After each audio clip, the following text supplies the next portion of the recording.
Alors le WSET numéro 1 et numéro 2. Alors moi j'enseigne les formations du WSET, le niveau 1, le niveau 2, le niveau 3, mais je m'occupe également parfois du niveau 2 en spirituel. Donc le numéro 1, c'est une approche pour un petit peu désacraliser et donner un petit peu les clés aux étudiants pour après avoir envie de continuer à apprendre le vin. Et puis le niveau 2, on commence déjà à rentrer un peu plus dans le détail des vignobles, on commence à développer un petit peu plus les cépages.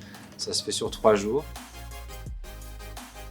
C'est en Australie que j'ai découvert le monde du vin. J'ai commencé par le niveau 1 qui m'a emballé, j'ai poursuivi vers le niveau 2 qui m'a encore plus emballé et j'ai décidé de me lancer dans le niveau 3 qui demande quand même beaucoup plus de préparation. Le monde du vin m'a tellement plu que j'ai décidé de rentrer en France pour m'inscrire à une formation à la fac d'énologie de Bordeaux, à l'ISVV, l'Institut des sciences de la vigne et du vin, pour avoir à la fois cet aspect scientifique et l'aspect beaucoup plus international qu'offre le WSET. J'ai fait un cursus scientifique, puis les débouchés m'intéressaient pas trop, donc je travaillais dans la restauration en parallèle. Et du coup, j'ai décidé de faire une mise à niveau dans la restauration sur un an où j'ai rencontré monsieur Jacques Vallée, qui est devenu mon mentor, un monsieur passionné. Même la chair de poule quand j'en parle, tellement il m'a vraiment lancé dedans. Et ensuite, j'ai décidé d'aller me former avec monsieur Franck Ramage à Albert Demain, qui est un peu une pointure. Rigueur et pédagogue, c'est vraiment les deux qualités que ce monsieur a.